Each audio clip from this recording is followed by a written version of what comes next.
Hey guys, Antonio Rodriguez here, and I'm here with the top 12 worst films of 2016. I know I'm late, but I made it just for you guys. And couple warnings going in. There's no Batman vs Superman, nor Assassin's Creed. I ended up liking those movies. If I were to put bad things against them, since I seen them, is Batman vs Superman has the editing problems as Assassin's Creed has the mixing problem. With that out of the way, let's start with number 12 being God's a Shit. Run? We mortals do it all the time!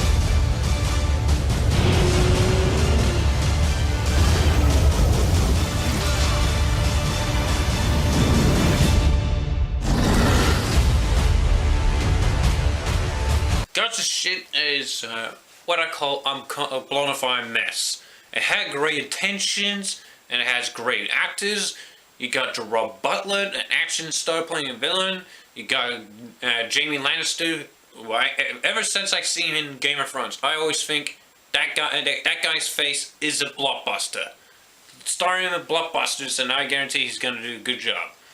And turns out this film is a giant turd that is gonna reach Mount Everest. Because this film really does not deserve your money. Does not deserve it. Seriously, you got Gerard Butler, who should be able to do these action type roles well, and he's like the best part in those Olympus Has Fallen films. Where did this gone wrong? Maybe it's because of the director. No, the film is boring. It has useless characters that should not be in the film, that drag out the time for Nikolai, who should be the main lead, and able to solve it himself.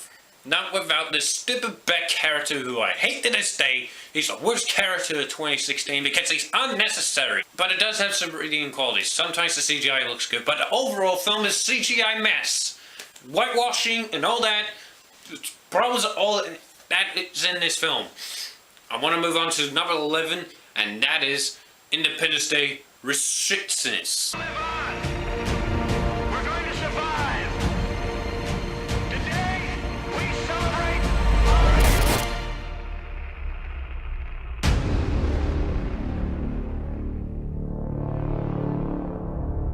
Independence Day Resurgence. I hate this film. No Will Smith causes your characters to feel dull. I hated every character in the film, and I didn't even like Jeff Goldblum in the film because Stupid nigger. they didn't bounce off of Will Smith type of character, who's got swagger. He's like, yo dog, and all that. No one's like that. All like, and oh my god, and puts this guy to shame. Don't bother watching this film. If you're an Independence Day 1 fan, don't watch it, as it will get you pissed off by the end.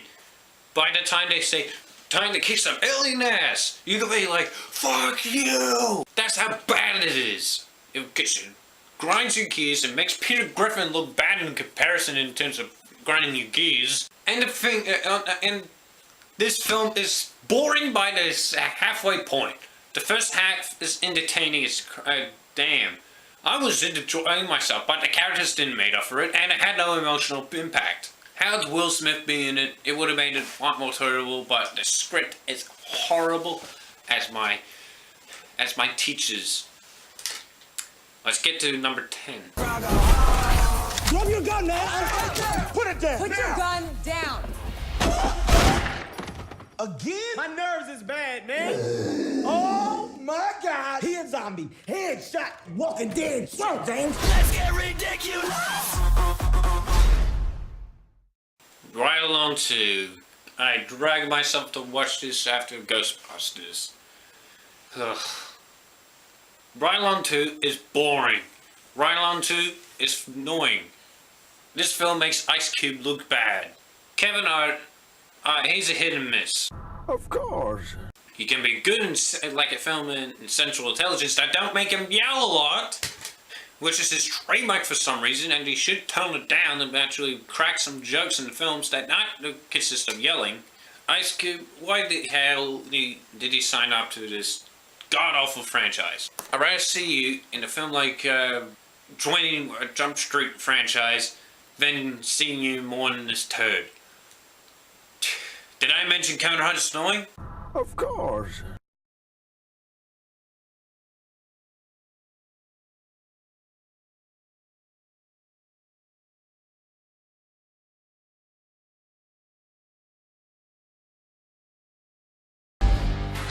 Look at that. A bed and a sofa. Careful, it's a bit temperamental. It's not so bad. The boss. Melissa McCarthy, she's a hit and miss with her comedies. I like Spy, and for some reason, this film sucked. Not just because it's boring, and no jokes worked, and made Tyrion Lannister look bad. Jesus Christ, the Lannisters are looking bad in 2016. Seriously, where did this all gone wrong? It should be comedy gold, but it isn't, because I don't feel sorry for her for the last these back-to-back shitty comedies. I'm a big guy in terms of comedies. I added 2 extra places for just to make sure this list there doesn't feel like a bunch of comedies, because I hate bad comedies. When I see bad comedies, I will get annoyed, it will make me bored, I will go, where's the jokes? Melissa McCarthy, get your act together, you're not funny. Unless you're with Paul Feig and a good writer. I'd like to see you in good comedies like Spy, where other characters bounce off of you, not you as a focal point. Not as you with as a focal point. I cannot believe this. They don't work. The only good thing about it is when freaking Peter Dinklage appears on screen. His lines are tolerable. He's like, and his character's so bad that you have to smile about it. He is a great actor after all. I like him in good roles. That he doesn't look like a big turd. I had enough talking about this film. Let's go to the...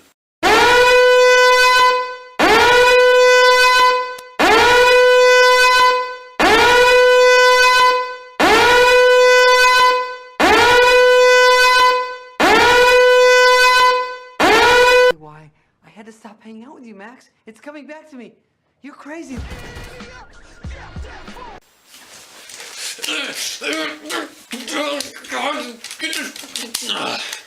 Why, Adam Sandler? Why did you drag me to watch this another piece of crap you made? I never liked your films, Adam. You better make some good films by now. I'm getting sick of turd after turd after turd after so on. I'm not gonna watch bedtime stories because that looks boring. I'm not gonna watch Jack and Jill because it makes me want to slice my throat. And this film makes me want to shove my foot and shove it in Adam Sandler's ass. If you want more of my reasons why I don't like him, I put a link in the description below of a video I made a couple of years ago on 3 reasons why he sucks. I cannot believe this film sucks. And because it's Netflix, I decided to put it on because I think I was gonna watch another Netflix film. I got confused with a couple of Netflix films, and I somehow clicked on that one. And I watched it. It took me 2 days to watch this. First night I got bored. Second night I got bored. I had to go to bed on the first night. And the second day was during the morning. Or afternoon was it? I don't care. I don't remember. If you're gonna see this film, prepare to just grab a piece of knife or whatever. Put it right here. Be ready to commit suicide. Slice your throat. Record it on Facebook Live of you watching Adam Sandler's films. And just slice your throat because the film is bad. I'm not encouraging committing suicide, but if you're offended by that joke, who cares? I will continue making a joke anyway, and you got offended, and hopefully other people got that joke. With explaining out of the way, where would Adam Sandler go from here? These comedies are dying as Harambe means. Seriously, grow up, Adam. Tie has been fitted with a miniature surveillance mic. It's completely undetectable. Help! Help! Keeping up with the Joneses. This film, I was having high hopes to watch. Because Scott Galifianakis, he looks like a funny man. I don't mind him. When I see him, I don't mind him. I'm looking forward to his role as the Joker in like a Batman movie. I want to see how crazy he can go. Why this film did not work? I was gonna watch this and Jack Reacher too, but I had to watch this turd on the day I came back from my Queensland trip back in October. The film is dumpster fire. All the jokes don't work, and they even cut out one of the better scenes in the film, which is him saying "help," which makes sense. I'm pointing out a cliche of of two spies entering a room and then not expecting hell and to get pointed at gunpoint. That would have been funny. All the jokes have been put in the front of the trailer. How did this film did not work? Gal Gadot is fine in the film, and she's alright. She's only there for good looks. And Zach, what are you doing? What are you doing? Gotta move on from this film to my number 6. There's always a way out. It's nice to have you back, Professor. If this plague is real, Then we only have 48 hours to stop an extinction-level event. I will do everything I can to find it.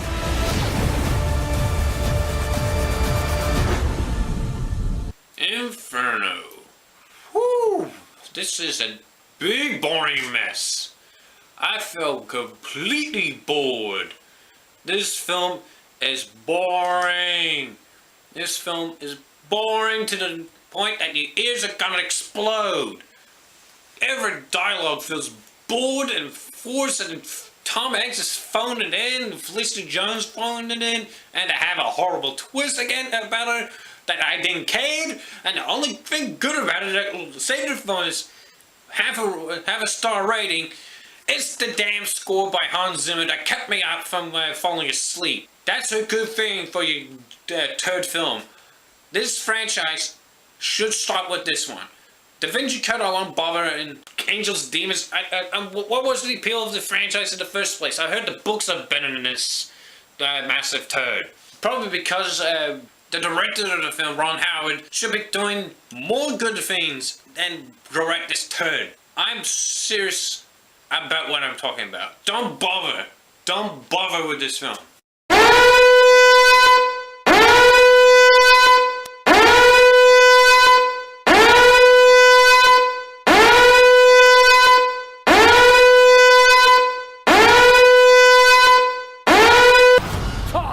Where's my goddamn latte? Ah!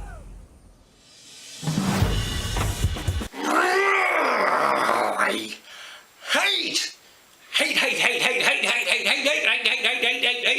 hate Zoolander 2. Or so I say, Shitlander 2. Seriously, how did this film suck? Minus for a few couple gags that should have made me laugh. Why, Ben? Why, Ben? Why did you screw up this potential of making fun of modeling trends and somehow suck at it? You drained everything that was good in the first Zoolander. You even killed off the female character from the first one. And you brought back Will Ferrell, which was lazy to create a new bad guy. You just felt like, oh, let's just bring back Will Ferrell because he's so good in the first one, which I definitely agree with. He's had like one of the better character developments in the film. And the whole thing is completely reversed. Zoolander is back to being depressed like in the first one. After, if you want to be a bit more specific on what I'm talking about, is when he lost to Owen Wilson's character. And this is too stupid. Somehow, at the 1 minute after the events of the first one, that damn museum collapses because they have a freaking paddle pop stick. Or whatever it was. What? That could, why we called for a sequel is to see that damn building around and the female character. What went wrong? This film is sexist too. This film is sexist. They portray Philip Cruz as the person that Zoolander could touch breasts with. That was disgusting. Disgusting. You could do it well, like in Sausage Party. In Sausage Party, that was organic. This film is just Adam Sandler given permission by Philip Cruz to touch her breasts. Why does this film rate M? This film should have been a porn parody. Adam, don't touch you. Adam, Ben Stiller, sorry, I compared you to another turd, except you got a couple good ones. Ben, please, make some good comedies. I know you're good at it. Or even try some dramatic roles. I know you can do it. Save Chambers, you double-crossed me. David? Yeah, I'm right here, Sugar Bush, okay? Don't worry about a thing. Oh, Lord, that's a cheap door. you gotta give me a 3 count next time.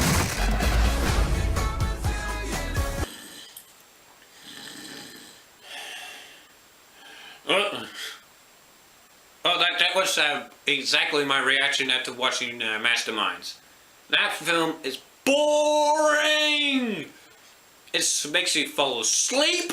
It makes you want to get out of there and ready to commit suicide by putting a rope on top of the theater door and jump on it, because that film can cause someone to commit suicide of how boring it is. All the jokes don't work. All the jokes, it's just like Donald Trump's insults. And the film is just like CNN with Fallout 4. If I had to compare this god-awful comedy to another god-awful comedy, we'll be here by 2020. I don't care about this film. Oh, Zach Galifianakis, I know you're funny. Why do you pick this film? Same with Owen Wilson. I know he could be funny. For some reason, he's on a cold stretch of his career where his jokes are not funny. How did this film, a biopic, and making fun of it, did not work? And having three of the current Ghostbusters does not help. Leslie Johnson started annoying in this one. She doesn't yell all the time. Kristen Wiig is just bored. And Kate McKinnon, I gotta say most of it for later on.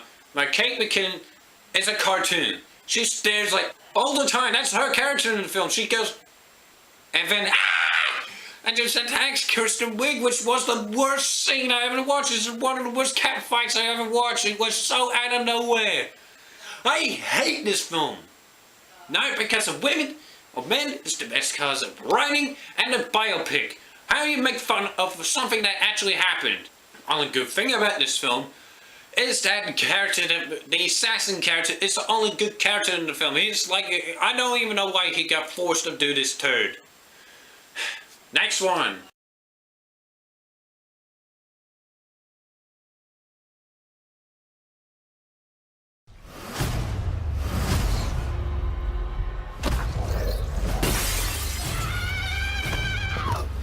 Oh, hell no, the devil is a liar! Get out of my friend, Ghost!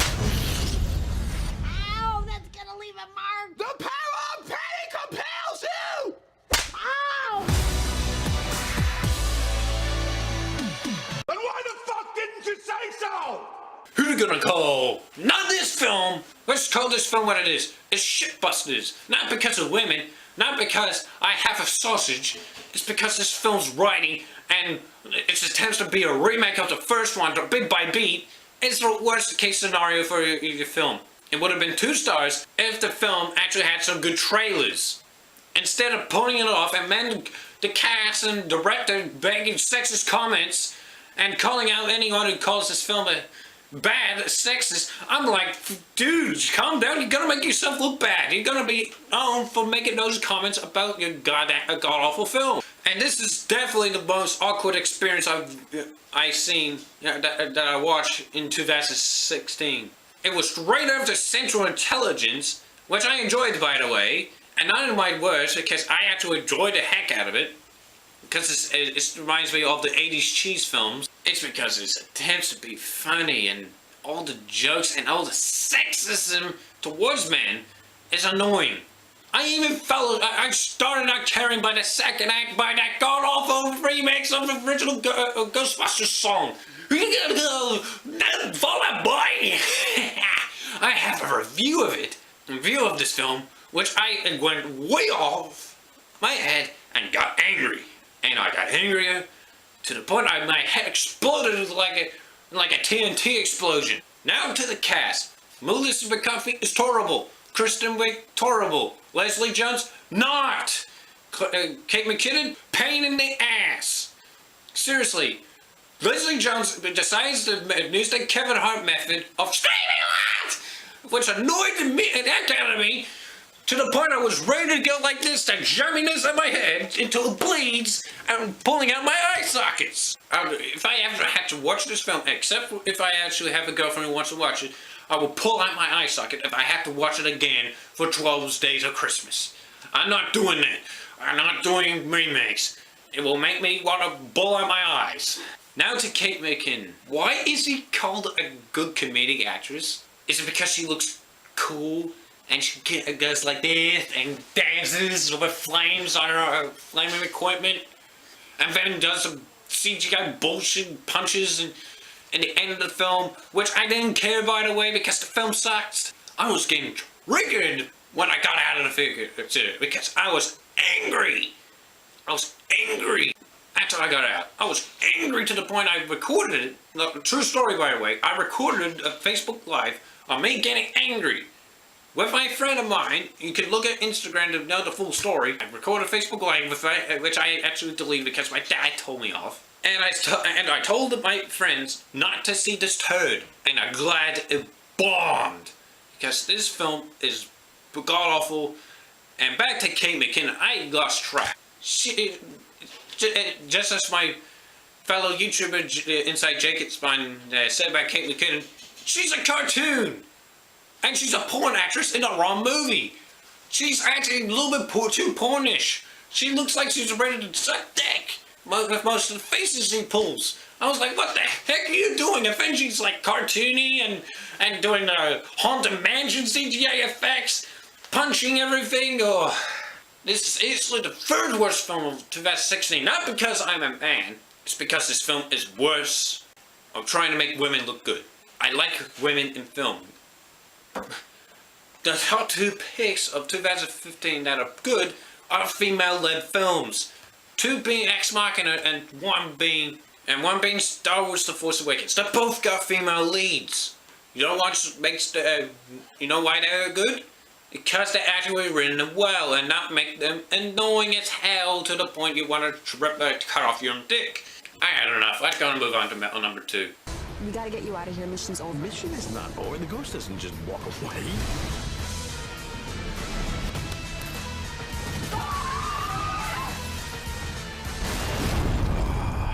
Never bring a knife to a gun. Ah! You brought a knife to a gunfight!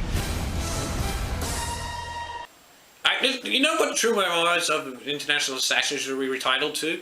This is really good. I actually posted it on a film group. I call this film The True Story of How Kevin James Became a Spy and Sucked Balls at It. Another Netflix film, and somehow worse than his friend Adam Sandler's film.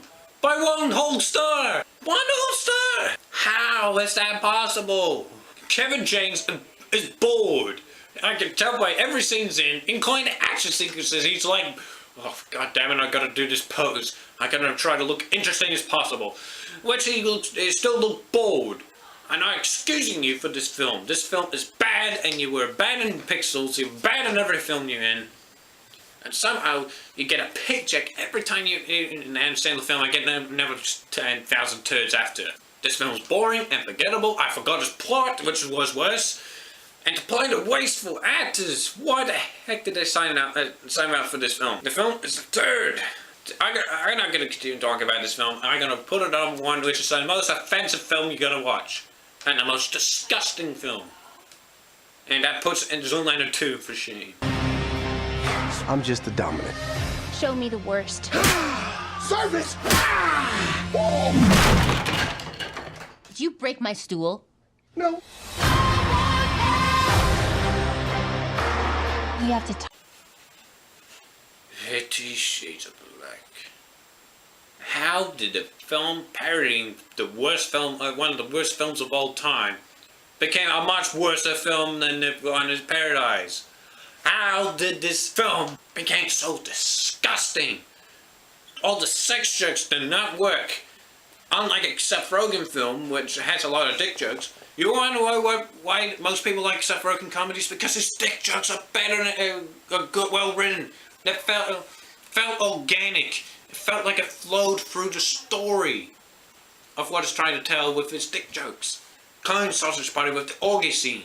This film actually wanted me to commit suicide. I was ready to die after this film. I was ready to die. I was looking for a knife, and I dropped it down because I realized that life was worth living. This is why 50 Shades of Black is the worst film of 2016. And stay tuned to my channel, guys, as I will be making my disappointing films of 2016 and my surprising film of 2016, probably around the midway through the month. See you guys next time.